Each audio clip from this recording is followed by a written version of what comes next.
할렐루야. 좁은 길을 걸어가는 순례자 여러분, 새 봄이 시작되는 3월입니다. 우리 하나님께 찬양으로 신나게 예배 시작하도록 하겠습니다.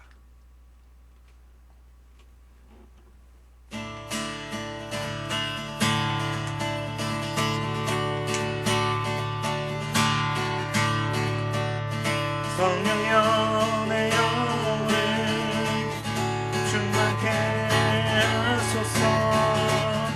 내 속에 강물이 넘쳐나게.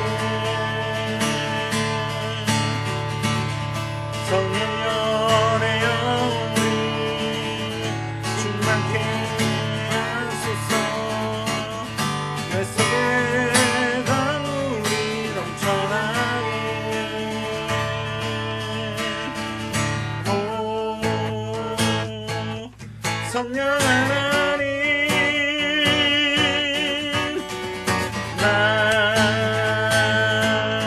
다시 새롭게 하소서.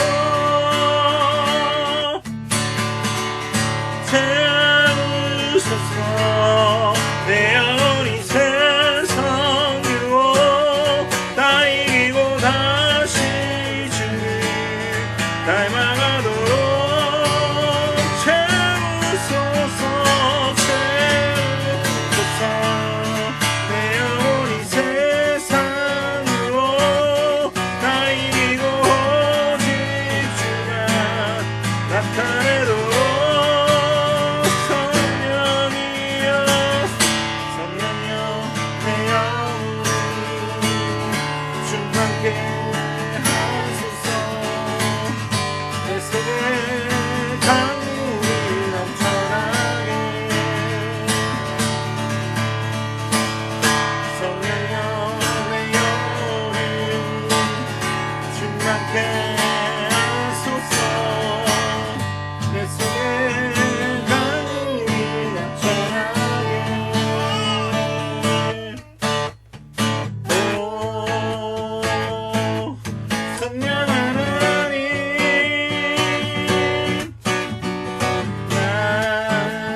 다시 새롭게 하소서.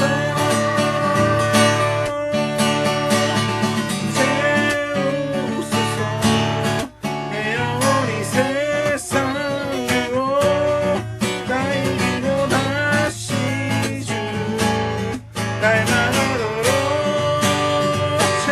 채우소서.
오직 주의 사랑에 매여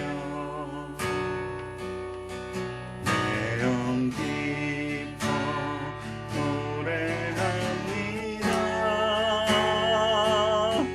이 소망의 언덕 기쁨의 땅에서 주께 사랑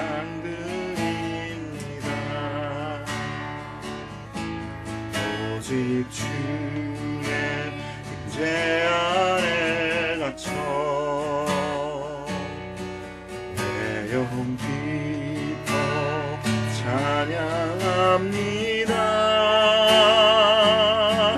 이 소명의 언덕 거룩한 땅에서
사랑하는 하나님 아버지 감사합니다. 오늘 이 시간 하나님 앞에 보여 주님께 예배하며 새 봄을 맞이합니다.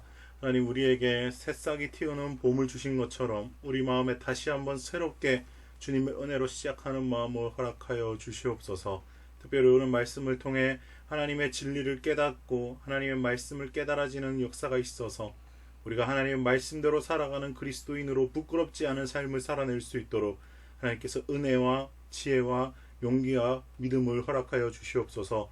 부족한 종이 전하는 이 말씀을 주께서 성령으로 덧입혀 주시고 듣는 사람들의 마음을 열어주시고 귀를 열어주셔서 주님 광야에 외치는 소리가 사람들의 마음을 감동시키는 하나님의 말씀으로 변화되게 인도하여 주시옵소서. 또 한 주간 주님 뜻대로 살지 못한 부분들이 있다면 속죄의 반석 예수 그리스도의 보혈 앞에 그대로 내어놓으며 주님께 감사로 나아가는 좁은 길 걸어가는 순례자들 되게 인도하여 주시길 소망하며 모든 말씀 살아계신 예수 그리스도 이름으로 감사하며 기도드리옵나이다. 아멘. 오늘 우리에게 주시는 말씀 마가복음 11장 27절부터 마가복음 12장 12절까지의 말씀입니다. 우리 마가복음 11장 27절부터 12장 12절까지의 말씀을 제가 봉독해 드리도록 하겠습니다. 그들이 다시 예루살렘에 들어가니라. 예수께서 성전에서 거니실 때에 대제사장들과 서기관들과 장로들이 나와 이르되 무슨 권위로 이런 일을 하느냐? 누가 이런 일을 할 권위를 주었느냐? 예수께서 이르시되 나도 한 말을 너희에게 물으리니 대답하라. 그리하면 나도 무슨 권위로 이런 일을 하는지 이르리라.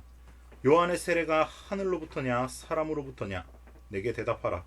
그들이 서로 의논하여 이르되 만일 하늘로부터라 하면 어찌 그를 믿지 아니하였느냐 할 것이니 그러면 사람부터라 할까 하였으나 모든 사람이 요한을 참 선지자로 여김으로 그들이 백성을 두려워하는지라. 이에 예수께서 대답하여 이르되 우리가 알지 못하노나 하니 예수께서 이르시되 나도 무슨 권위로 이런 일을 하는지 너희에게 이르지 아니하리라 하시니라.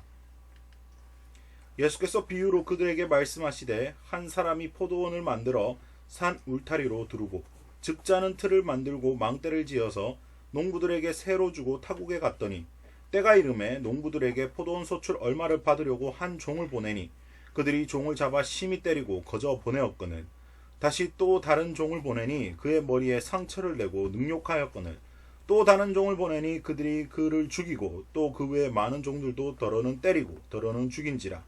이제 한 사람이 남았으니 곧 그가 사랑하는 아들이라. 최후로 이를 보내며 이르되 내 아들은 존대하리라 하였더니 그 농부들이 서로 말하되 이는 상속자니 자 죽이자. 그러면 그 유산이 우리 것이 되리라 하고 이에 잡아 죽여 포도원 밖에 내던졌느니라. 포도원 주인이 어떻게 하겠느냐? 와서 그 농부들을 진멸하고 포도원을 다른 사람들에게 주리라. 너희가 성경에 건축자들이 버린 돌이 모퉁이의 머릿돌이 되었나니 이것은 주로 말미암아 된 것이요 우리 눈에 놀랍도다 함을 읽어보지도 못하였느냐 하시니라. 그들이 예수의 이 비유가 자기들을 가리켜 말씀하신 줄을 알고 잡고자 하되 무리를 두려워하여 예수를 두고 가니라. 아멘. 오늘 본문을 말씀을 통해서 무슨 권위로 이런 일을 합니까? 라는 제목으로 하나님 말씀 전하도록 하겠습니다. 하나님 말씀 경청하시며 말씀이 깨달아지는 은혜가 있길 소망합니다. 자, 오늘 본문은 두 가지 부분으로 나뉠 수 있죠. 권위 논쟁과 포도원 품꾼의 비유로 나누어 생각할 수도 있겠습니다. 그런데 얼핏 보았을 때 서로 다른 두 본문이라 생각할 수 있어요. 장이 나누어졌기 때문에 11장에서 12장으로 넘어갔기 때문에 장이 나누었기 때문에 다른 본문이다 라고 생각할 수 있지만 읽어보시면 아시겠지만 이 본문은 같은 내용을 담고 있는 말씀이에요. 자, 오늘 그래서 본문을 통해서 권위에 대해서 묵상해보고 우리는 어떤 권위로 무슨 일을 해야 하는지 함께 말씀을 상고해 보도록 하겠습니다. 자, 오늘 본문에 대제사장들과 서기관들과 장로들이 예수님께 한 가지 질문하는 것으로 시작을 합니다. 그들이 질문하는 의도가 다분하죠. 이 세 가지 의도가 있다고 생각을 합니다. 첫 번째, 예수님이 불법을 행하고 있다고 밝히기 위해서. 두 번째, 사람들에게 누가 더 권위 있는지 드러내기 위해서. 세 번째, 성전에서의 영향력을 잃지 않기 위해. 이게 무슨 뜻이에요? 우리가 이전 본문 기억나십니까? 예수님께서 성전을 정화하신 사건입니다. 예수님께서 성전에 들어가셔서 이 집은 내 아버지의 집이다, 기도하는 집이다, 강도의 소굴로 만들지 말라 하시면서 다 뒤엎어 버리셨어요. 난장판이 되니까 성전을 관리하던 대제사장들과 서기관들과 장로들이 와서 네가 무슨 권위로 이런 일을 하느냐라고 따지는 거예요. 그 따졌던 의도가 뭐라고요?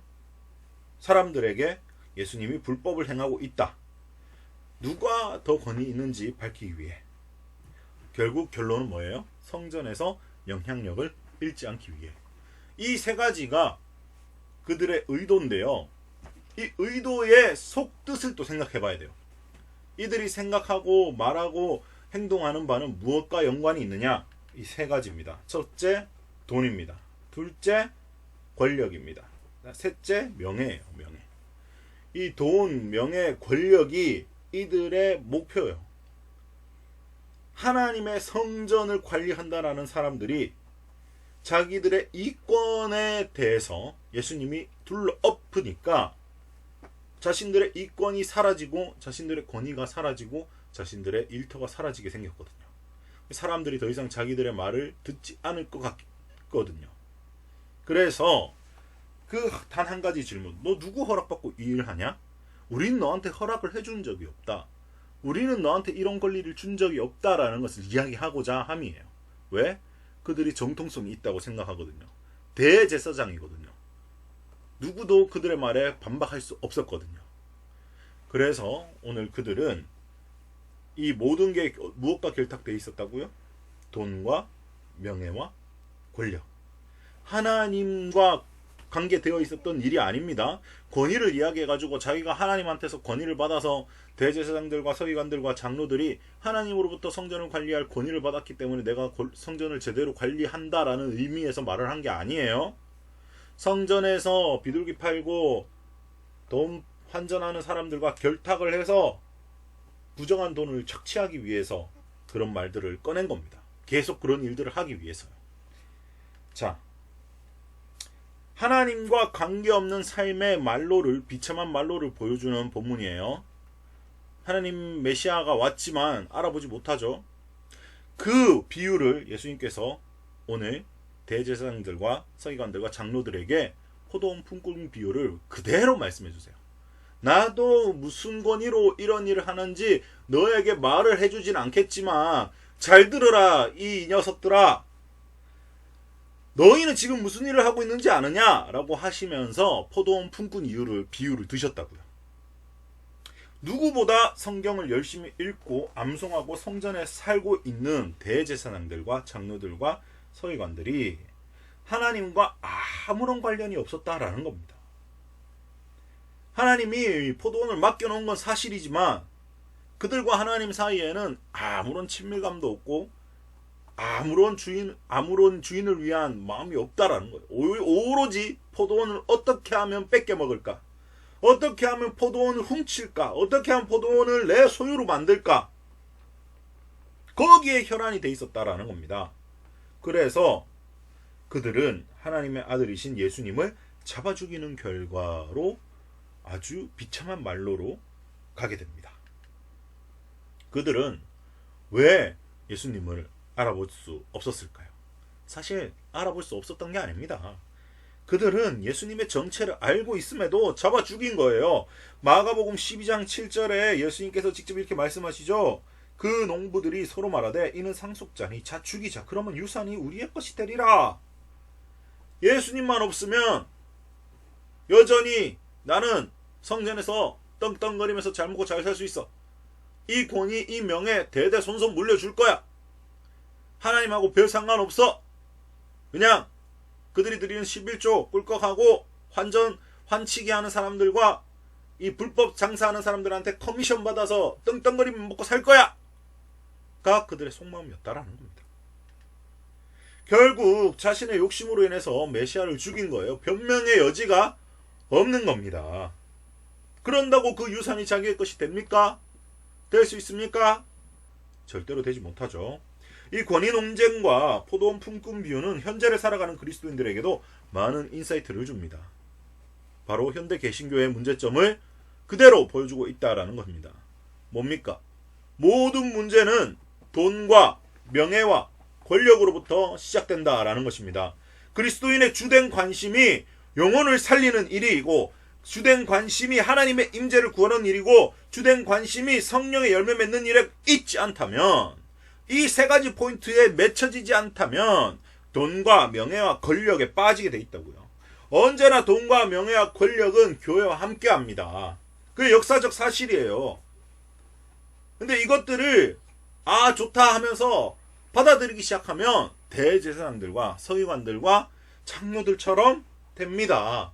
돈과 권력과 명예에 사로잡히게 돼요. 하나님과 아무 상관없는 삶을 산다니까요. 우리에게는 예수님께서 어떤 권위를 부여해 주셨습니까? 마가복음 16장 17절부터 18절 말씀 제가 읽어드리겠습니다.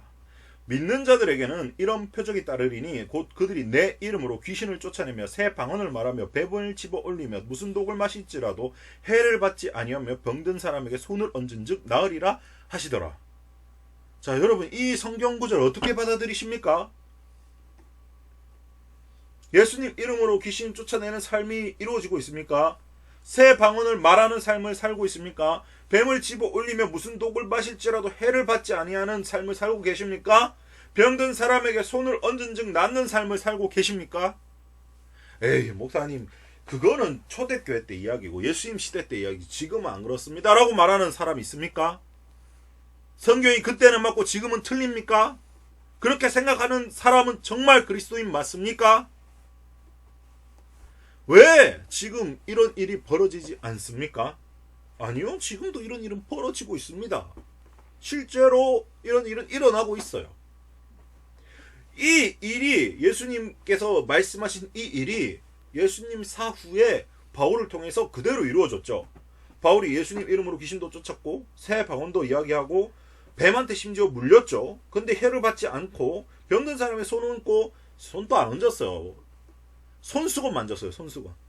바울의 손수건, 바울의 손수건이라도 만지면 나음을 입을까 하여 바울의 손수건이라도 만진 사람들이 다 나음을 입었다고요. 성경 기록에. 예수님의 성령이 유통기한이 거기까지입니까? 하나님 그때만 살아계십니까? 지금도 살아계십니다. 지금도 역사하십니다. 지금도 이 권위는 우리에게 주어졌다라는 겁니다. 지금도 이 삶을 살아내길 원하신다라는 겁니다. 그래서 세상 사람들이 우리한테 물어봐야 돼요. 당신은 어떤 권위로 이런 일을 합니까? 라고 물어봐야 된다니까요. 당신이 이 파워가 어디서 나옵니까? 당신이 그 능력이 어디서 나옵니까? 그때 자랑스럽게 이야기하는 겁니다. 내가 아니라 어찌하여 나를 주목하느냐? 우리의 이름이 아니라 예수의 이름으로 이게 가능한다. 아직도 그 이름은 유효하다. 아직도 그 이름에 능력이 있다. 아직도 그 이름에 파워가 있다. 라는 것을 말하고 실천해야 하는 게, 그렇게 살아내는 게 하나님께서 원하시는 그리스도인입니다. 지금 그렇게 살아가야 된다고요. 그냥 교회만 왔다 갔다 하고 예배만 드리고 그냥 성경 공부만 하고 그냥 셀 모임만 한다고 그리스도인으로 사는 게 아니에요. 이런 일들을 하지 않고 영혼을 살리는 일에 관심을 두지 않고 하나님의 임재를 구하는 일에 관심을 두지 않고 성령의 열매를 맺는 일에 관심을 두지 않으면 단순한 친교 모임에 불과해요. 그건 하나님이 기뻐하시는 일이 아닙니다. 그렇지 않으면 언제나 자기 의에 빠질 가능성이 있어요. 언제나 돈의 함정에 빠질 수 있고요. 명예의 함정에 빠질 수 있고요. 권력의 함정에 충분히 빠질 수 있습니다. 저와 여러분 다 똑같은 연약한 인간이기 때문에요.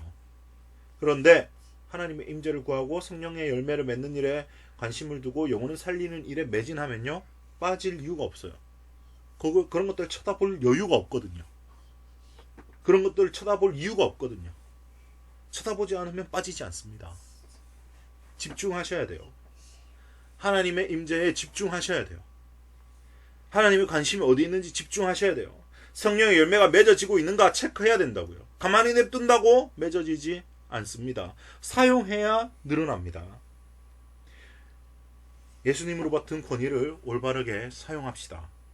교회의 회복은 나로부터 시작되는 거예요. 한국교회 회복은 교회가 자정작용 이미 잃었어요. 나로부터 시작하지 않으면 타인에게서 그것을 기대한다? 어불성설입니다. 나부터 바뀌어야 되는 거예요. 나부터 하나님과의 관계를 바르게 세우고 나의 암담한 현실과 은밀한 재앙을 하나님께 드리고 나의 연약한 부분들을 하나님께 드리고 열린 영적인 문들을 다 닫고 마귀가 들어오는 영적인 문들을 다 닫고 저주를 끊어내고 하나님 앞에 새 사람으로 살아내야 되고 그래야 하나님의 권위를 바르게 쓸 수 있어요. 그래야 하나님과의 친밀함으로 인해서 예수의 이름을 쓸 수가 있어요. 그게 영적인 원리입니다. 사랑하는 좁은 길을 걸어가는 순례자 여러분, 오늘 우리 영혼을 살리는 일, 하나님의 임재를 구하는 일, 성령의 열매 맺는 일에 매진합시다. 그것이 바로 예수님께서 우리에게 주신 권위의 이유입니다. 권세의 이유예요. 예수님 권세, 내 권세. 그렇게 권세를 주신 이유가 그렇게 살라고 주신 겁니다. 세상에서 돈 때문에, 세상에서 명예 때문에, 세상에서 권력 때문에 아웅다웅할 필요가 전혀 없습니다. 예수님으로 인해서 돈과 명예와 권력을 초월하여서 하나님의 임재를 누리며 하나님의 능력으로 살아가는 저와 여러분 되시길 예수님의 이름으로 축복합니다. 지금 말씀을 기억하시면서 저 높은 하늘 위로 찬양 올려드리시며 준비하신 예물 하나님께 올려드리도록 하겠습니다.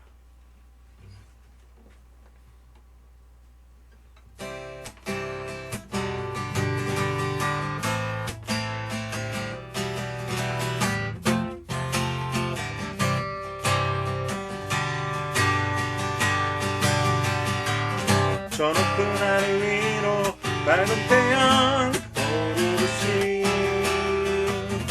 난 주저앉지 않으리. 어떤 어려움에도 주의 길을 선택하리. 그 가운데로 걸으리. 주님을 크게 보는 세상에 나타내리라. 놀라운 주의 사랑을 주의 품을 안고 일어나리라. 선한 능력으로 일어나리라. 이 땅의 부흥과 회복은 바로 나로부터 시작되리. 주의 품을 안고 일어나리라. 선한 능력으로 일어나리라. 이 땅의 부흥과 회복은 바로 나로부터 시작되리.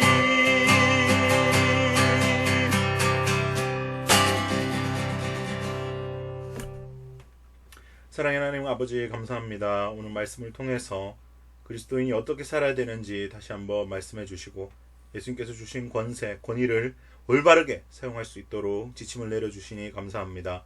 하나님, 우리가 영혼을 살리는 일에 또 하나님의 임재를 구하는 것에 성령의 열매 맺는 것에 매진하며 하나님이 원하시는 그리스도인으로 살아갈 수 있도록 은혜 베풀어 주시옵소서. 또 이 제단 위에 물질로 섬기는 사람들에게 30배, 60배, 100배의 삶의 열매로 축복하오니 주님 복을 허락하여 주시고 하늘 문을 여시고 하나님의 은혜 퍼부어 주시길 간청합니다. 하나님께서 우리의 믿음대로 사용하여 주시옵소서. 감사드리며 예수님의 이름으로 축복하며 기도를 드리면서 이제는 살아계신 우리 주 예수 그리스도의 무한하신 은혜와 하나님 아버지의 극진하신 사랑과 성령 하나님의 감화 감동 교통하심이 이제 나부터 하나님의 말씀으로 변화받아 새로운 권위에 순종하며 예수님의 권위 권세를 사용할 줄 아는 그리스도인으로 다짐하는 모든 좁은 길 걸어가는 순례자들 머리 위에 지금부터 영원히 함께 하시기를 간절히 축원하옵나이다. 아멘.